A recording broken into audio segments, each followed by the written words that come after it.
नमस्कार, जय हिंद, वंदे मातरम। दोस्तों, स्वागत है एक बार फिर मेरे YouTube चैनल पर। दोस्तों, आज हम आपके बीच लेकर पहुंचे हैं केरल में होने वाले विधानसभा चुनाव का सबसे ताज़ा और चौंकाने वाला सर्वे। दोस्तों, आज के इस ओपिनियन पोल सर्वे के माध्यम से हम जानने की कोशिश करेंगे कि केरल में होने वाले आगामी विधानसभा चुनाव में किस पार्टी की बनेगी सरकार और कौन बनेगा केरल का अगला मुख्यमंत्री। केरल राज्य की कुल 140 विधानसभा सीटों का सबसे सटीक ताज़ा ओपिनियन पोल सर्वे निकलकर सामने आ चुका है। दोस्तों, आपको बता दें कि केरल में कुल विधानसभा की 140 सीटें हैं। केरल में किसी भी पार्टी को अपनी सरकार बनाने के लिए कम से कम 71 सीटें जीतने की जरूरत होती है। जो पार्टी केरल विधानसभा चुनाव में अगर 71 सीटें जीती है तो अब की बार केरल राज्य में उसी पार्टी की सरकार बनेगी। दोस्तों, क्या केरल में एलडीएफ अपनी सरकार फिर बना पाएगा या नहीं, या फिर यूडीएफ गठबंधन यानी कि कांग्रेस पार्टी का जो यूडीएफ गठबंधन है वो सरकार बनाने में कामयाब होता हुआ नजर आ रहा है? आज के इस ओपिनियन पोल सर्वे के माध्यम से हम जानने की कोशिश करेंगे। वहीं बात करें दोस्तों बीजेपी का जो एनडीए गठबंधन है, अगर बात करें तो बीजेपी के एनडीए गठबंधन का पिछले चुनाव में खाता भी नहीं खुला था, लेकिन इस बार अब देखने वाली बात होगी। जो नए समीकरण केरल विधानसभा चुनाव को लेकर आ रहे हैं वो काफी चौंका देने वाले हैं। जानकारी के लिए दोस्तों आपको बता दें कि इस वक्त केरल में एलडीएफ गठबंधन की सरकार है। आपको बता दें कि इस वक्त एलडीएफ गठबंधन के पास 99 विधानसभा सीटें हैं, जबकि यूडीएफ यानी कि कांग्रेस पार्टी का जो यूडीएफ गठबंधन है उसके पास 41 विधानसभा सीटें हैं। दोस्तों, चलिए बात कर लेते हैं केरल राज्य की कुल 140 विधानसभा सीटों का सबसे सटीक व ताज़ा चौंकाने वाला सर्वे। दोस्तों, बात कर लेते हैं केरल के सबसे पहले जिले की, जिसका नाम है कासरगोड। कासरगोड जिले के अंतर्गत देखें दोस्तों, यहाँ पर कुल विधानसभा की 5 सीटें आती हैं। यहाँ पर 5 विधानसभा सीटों के ताज़ा रुझान देखें दोस्तों, माकपा गठबंधन के खाते में 2 विधानसभा सीट, कांग्रेस गठबंधन के खाते में यहाँ पर 3 विधानसभा सीट जा सकती हैं। भारतीय जनता पार्टी का जो एनडीए गठबंधन है उसकी बात करें तो 0 सीट जाने का अनुमान है। चलिए दोस्तों, बात कर लेते हैं इसी के साथ केरल के अगले जिले की, जिसका नाम है कन्नूर। कन्नूर जिले के अंतर्गत देखें दोस्तों, यहाँ पर कुल विधानसभा की 11 सीटें आती हैं। 11 विधानसभा सीटों के ताज़ा रुझान देखें दोस्तों, माकपा गठबंधन के खाते में 4 विधानसभा सीट जा सकती हैं। कांग्रेस का जो यूडीएफ गठबंधन है उसकी बात करें तो कांग्रेस गठबंधन के खाते में 7 विधानसभा सीट जा सकती हैं। बीजेपी की बात करें तो बीजेपी का यहाँ पर पूरी तरह से सुपड़ा साफ होने का अनुमान है। चलिए दोस्तों, बात कर लेते हैं इसी के साथ केरल के अगले जिले की, जिसका नाम है वायनाड। वायनाड जिले के अंतर्गत देखें दोस्तों, यहाँ पर कुल विधानसभा की 3 सीटें आती हैं। माकपा गठबंधन के खाते में 0 सीट जाने का अनुमान है, तो वहीं बीजेपी का एनडीए गठबंधन के खाते की बात करें तो 0 सीट जाने का अनुमान है। वायनाड की 3 विधानसभा सीटों के ताज़ा रुझान देखें दोस्तों, तो तीनों की तीनों विधानसभा सीटें कांग्रेस पार्टी के खाते में जा सकती हैं। दोस्तों, वायनाड जिले का अगर सर्वे देखें, ताज़ा रुझान देखें तो माकपा गठबंधन और बीजेपी गठबंधन का यहाँ पर पूरी तरह से सुपड़ा साफ होता दिखाई दे रहा है। चलिए दोस्तों, बात कर लेते हैं इसी के साथ केरल के अगले जिले की, जिसका नाम है कोझिकोड। कोझिकोड जिले के अंतर्गत देखें दोस्तों, यहाँ पर कुल विधानसभा की 13 सीटें आती हैं।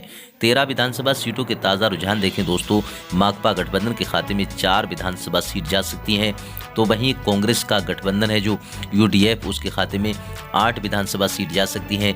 बीजेपी का जो एनडीए गठबंधन है उसके खाते में 1 विधानसभा सीट जाने का अनुमान है।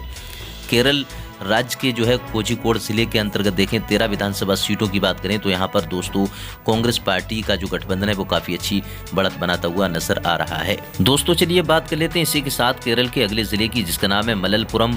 मललपुरम जिले के अंतर्गत देखें दोस्तों, यहाँ पर कुल विधानसभा की 16 सीटें आती हैं। 16 विधानसभा सीटों के ताज़ा रुझान देखें दोस्तों, माकपा गठबंधन के खाते में 6 विधानसभा सीट जा सकती हैं। कांग्रेस गठबंधन की बात करें तो 10 विधानसभा सीट कांग्रेस पार्टी के खाते में जा सकती हैं। बीजेपी एनडीए गठबंधन की बात करें तो यहाँ पर पूरी तरह से सुपड़ा साफ होता दिखाई दे रहा है। दोस्तों, केरल राज्य की कुल 140 विधानसभा सीटों में से 48 विधानसभा सीटों के जो रुझान निकल कर आ रहे हैं दोस्तों, देखें तो यहाँ पर एलडीएफ गठबंधन के खाते में 16 विधानसभा सीट, यूडीएफ कांग्रेस गठबंधन के खाते में 31 विधानसभा सीट और बीजेपी एनडीए गठबंधन की बात करें तो यहाँ पर 1 विधानसभा सीट जाती हुई नजर आ रही है। चलिए दोस्तों, बात कर लेते हैं इसी के साथ केरल के अगले जिले की, जिसका नाम है पलक्कड़। पलक्कड़ जिले के अंतर्गत देखें दोस्तों, यहाँ पर कुल विधानसभा की 12 सीटें आती हैं। 12 विधानसभा सीटों के ताज़ा रुझान देखें दोस्तों, माकपा गठबंधन के खाते में 5 विधानसभा सीट जा सकती हैं। कांग्रेस गठबंधन की बात करें, कांग्रेस का जो यूडीएफ गठबंधन है उसकी बात करें तो यहाँ पर 7 विधानसभा सीट जा सकती हैं। बीजेपी गठबंधन की बात करें तो बीजेपी गठबंधन का यहाँ पर पूरी तरह से सुपड़ा साफ होता दिखाई दे रहा है। चलिए दोस्तों बात कर लेते हैं इसी के साथ केरल के अगले जिले की, जिसका नाम है त्रिशूल। त्रिशूल जिले के अंतर्गत देखें दोस्तों, यहाँ पर कुल विधानसभा की 13 सीटें आती हैं। 13 विधानसभा सीटों के अगर ताज़ा रुझान देखें दोस्तों, माकपा गठबंधन के खाते में यहाँ पर 4 विधानसभा सीटें, कांग्रेस पार्टी के खाते में 7 विधानसभा सीटें। कांग्रेस पार्टी का जो यूडीएफ गठबंधन है उसकी बात करें तो यहाँ पर काफ़ी अच्छी बढ़त यहाँ पर देखने को मिल सकती है। अगर बात करें बीजेपी का जो एनडीए गठबंधन है तो बीजेपी गठबंधन के खाते में 2 विधानसभा सीट जाने का अनुमान है। चलिए दोस्तों बात कर लेते हैं इसी के साथ केरल के अगले जिले की, जिसका नाम है एर्नाकुलम।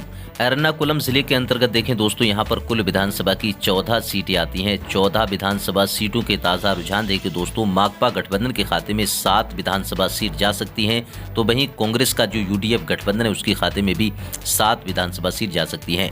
बीजेपी एनडीए गठबंधन की बात करें तो पूरी तरह से सुपड़ा साफ होता दिखाई दे रहा है।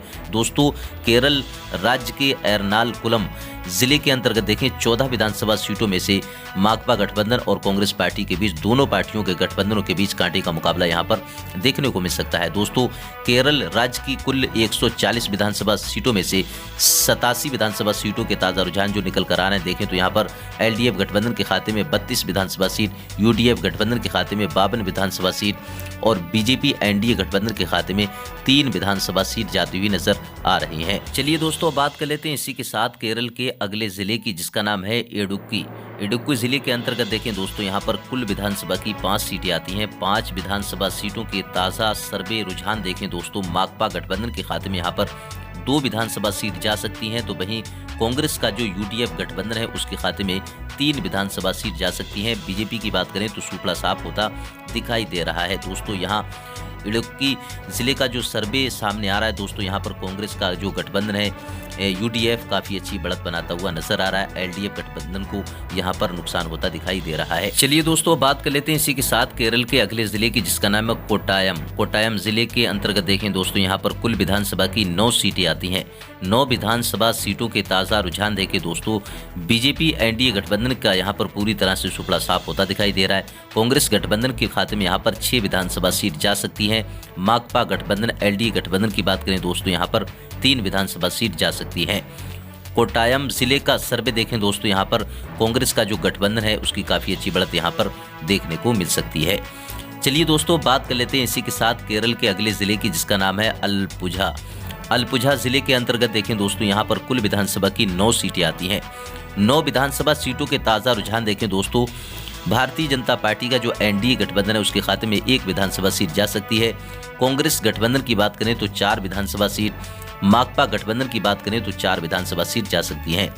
अलपुझा जिले का अगर सर्वे देखें दोस्तों, यहाँ पर माकपा गठबंधन और कांग्रेस गठबंधन के बीच कांटे का मुकाबला देखने को मिल सकता है, लेकिन अगर बात करें बीजेपी एनडीए गठबंधन की तो यहाँ पर तगड़ा झटका लगता हुआ नजर आ रहा है। चलिए दोस्तों अब बात कर लेते हैं इसी के साथ केरल के अगले जिले की, जिसका नाम है पथानाम चिट्ठा। जिले के अंतर्गत देखें दोस्तों, यहाँ पर कुल विधानसभा की 5 सीटें आती हैं। 5 विधानसभा सीटों के ताज़ा रुझान देखें दोस्तों, माकपा गठबंधन के खाते में 2 विधानसभा सीट, कांग्रेस गठबंधन के खाते में 3 विधानसभा सीट, बीजेपी की बात करें तो 0 सीट जाने का अनुमान है। चलिए दोस्तों बात कर लेते हैं इसी के साथ केरल के अगले जिले की, जिसका नाम है कोल्लम। कोल्लम जिले के अंतर्गत देखें दोस्तों, यहाँ पर कुल विधानसभा की 11 सीटें आती हैं। माकपा गठबंधन के खाते में 4 विधानसभा सीट जा सकती हैं, तो वहीं कांग्रेस गठबंधन के खाते में 7 विधानसभा सीट जा सकती हैं। अगर बात करें बीजेपी की तो बीजेपी का यहाँ पर पूरी तरह से सुपड़ा साफ होता दिखाई दे रहा है। दोस्तों केरल राज्य की कुल 140 विधानसभा सीटों में से 126 विधानसभा सीटों के ताज़ा रुझान देखें दोस्तों, यहाँ पर एलडीएफ गठबंधन के खाते में 47, यूडीएफ गठबंधन के खाते में 75 और बीजेपी एनडीए गठबंधन के खाते में 4 विधानसभा सीट जाती हुई नजर आ रही हैं। चलिए दोस्तों बात कर लेते हैं इसी के साथ केरल के अगले जिले की, जिसका नाम है तिरुवनंतपुरम। जिले के अंतर्गत देखें दोस्तों, यहाँ पर कुल विधानसभा की 14 सीटें आती हैं। माकपा गठबंधन के खाते में 5 विधानसभा सीट, कांग्रेस गठबंधन के खाते में 9 विधानसभा सीट, बीजेपी के खाते में 0 सीट जाती हुई नजर आ रही है। तो दोस्तों ये था केरल राज्य की कुल 140 विधानसभा सीटों का सबसे सटीक व ताज़ा ओपिनियन पोल सर्वे। दोस्तों 140 विधानसभा सीटों की अगर बात करें, एलडीएफ गठबंधन के खाते में 52 विधानसभा सीट, यूडीएफ गठबंधन के खाते में कांग्रेस पार्टी का यूडीएफ गठबंधन है 84 विधानसभा सीट, बीजेपी एनडीए गठबंधन की बात करें तो 4 विधानसभा सीट जाती हुई नजर आ रही हैं। दोस्तों केरल राज्य में किसी भी पार्टी को अपनी सरकार बनाने के लिए कम से कम 71 सीटें जीतने की जरूरत होती है। दोस्तों आपको बता दें कि केरल राज्य में इस वक्त एलडीएफ गठबंधन की सरकार है। दोस्तों केरल में होने वाले विधानसभा चुनाव को लेकर दोस्तों आपकी क्या राय है? एलडीएफ गठबंधन केरल राज्य में फिर अपनी सरकार बना पाएगा या फिर यूडीएफ जो कांग्रेस पार्टी का गठबंधन है वो अपनी सरकार बनाता हुआ नजर आ रहा है या फिर भारतीय जनता पार्टी को यहाँ पर कामयाबी मिलती हुई नजर आ रही है? दोस्तों क्या राय है? आप अपनी राय हमें ज़रूर भेजें और हमें बताएं कि किस राज्य ज़िले से हमारी इन खबरों को देख रहे हैं।